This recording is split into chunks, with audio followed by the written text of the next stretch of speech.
Hey everyone, Chairman here. As the proud owner of a max rarity Japanese Kaguya playset, I'm back to bring you the latest and greatest from this fan favorite set. Kaguya Set 2 fixes some of the first set's glaring weaknesses while also improving the ceiling of Kaguya's already incredible finisher options. The old Kaguya standby doorbell that was our first deck profile on this channel is still a solid option with a bit of modernizing.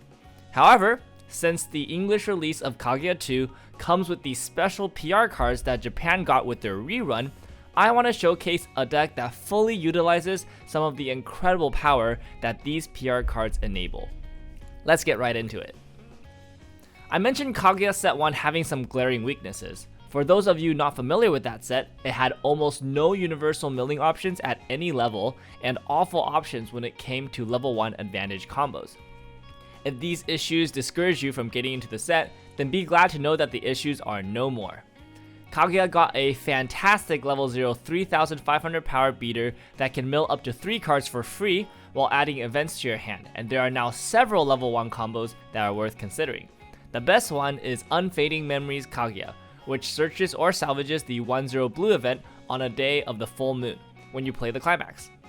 She also becomes 6500 power whenever you play an event, and since the 1-0 blue event can be played as a counter, you can put up some decent numbers on defense as well.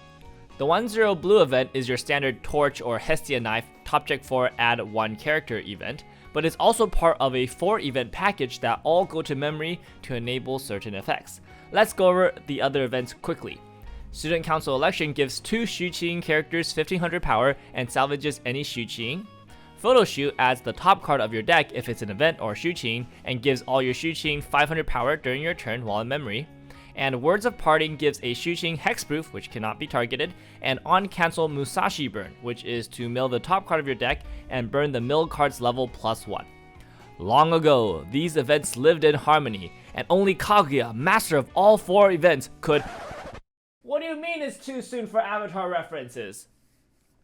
Anyways, Marching Band Kaguya, our level 3 finisher of choice, requires all 4 events in memory in order to use her climax combo, which is a simple and costless burn 3 damage on attack. That may seem underwhelming for so much setup, but all the events are solid cards that have useful utility effects, and the 2-1 yellow event can drastically improve the finishing power of a triple Kaguya combo. With Marching Band Kaguya being hexproof, cheap, and not requiring a reverse target, this is arguably our best option in a varied and particularly board-dominant meta that English Weiss often has. Before the PR cards, the Marching Band Kaguya deck had severe consistency issues, but the PR cards not only solve those problems, but also add even more to the potential ceiling of the deck. Bond of the Student Council, Miyuki and Yu, helps us convert any event in our hand to any event in our waiting room.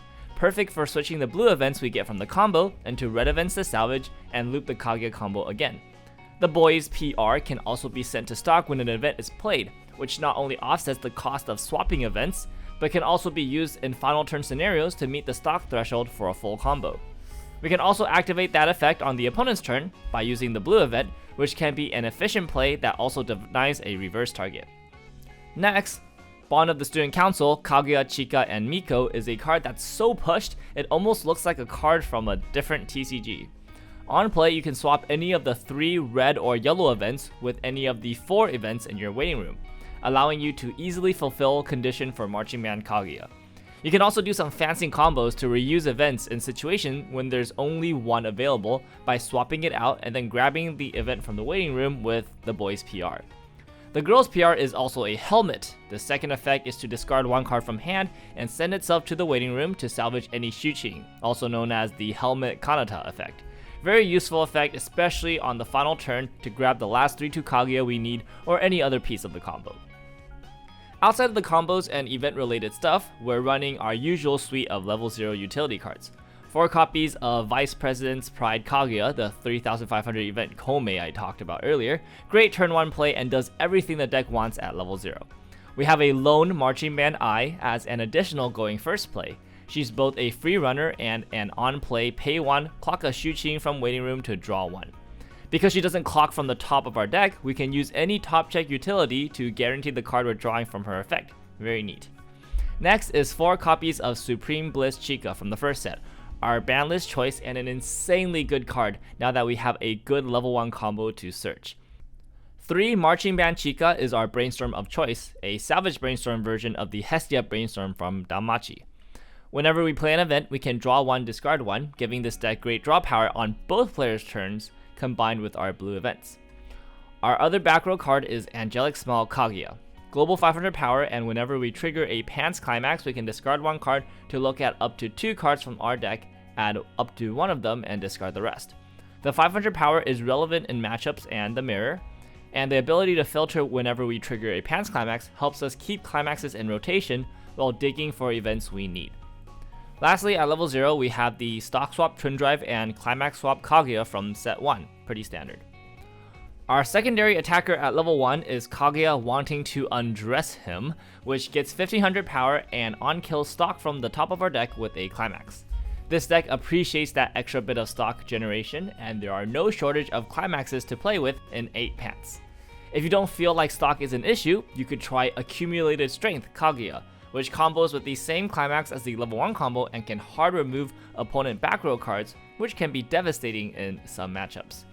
Finally, at 1, we have Afraid of Her Master Eye, which is both an anti-level 2 and an anti-overlevel card in 1. She can attack level 2 cards for 10,500 power, and even if she gets reversed, if her battle opponent is over level, she can sit it to the bottom of their deck. A fantastic catch-all utility card. The last card to address is the 3-2 Hayasaka Eye Early Play Healer from set 1. This slot is pretty flexible, but I like the additional healer at level 2 to hedge against strong finishers like Escanor or Baji Maiki. There are a plethora of options you can consider here instead, so feel free to experiment and find the tech that fits you the most. The game plan with the deck is extremely simple and straightforward. Loop level 1 combo, send events in memory, and then drop triple Kaguya plus as many of the 2-1 Ishigami events as possible and obliterate them. Simple to play and rewarding to master, the deck rewards skill in maintaining good compression and efficiently looping resources turn after turn. I'll give 2 quick pointers to get you off and running. First, the mulligan. It's pretty simple, but you want to keep the 3500 Kaguya, the Hayasaka Runner, the Chika Riki, and the Chika Brainstorm. Depending on the matchup, you'll value the global 500 Kaguya back row more or less, so adjust accordingly. You can also keep as many level 1 Kaguya combos as you like, but it's fairly easy to search and salvage them later, so don't hold on too tightly. I'll always keep 1 copy of the level 1 combo climax and discard any others for salvage targets for the pants triggers. The second tip is regarding when to use the blue event counter on your opponent's turn. I won't get too deep into the math and theory here, but a general rule of thumb is later is better. If you only have 1 event to use, try and save it for the last attack so you have the most information to decide how much to mill, and it gives you the most control over your deck size for the following turn. Be warned though, good opponents might intentionally side the last attack in order to deny the ideal last attack counter, so don't just mindlessly hold the counter against good players. That's it for this video. If you have any questions or comments, feel free to let us know in the comments below, and don't forget to tap the like and subscribe button if you want to see more content like this in the future. We have a lot of Kaguya Set 2 videos upcoming, from deck profiles to gameplay videos and more, so stick around and stay tuned. See you next time!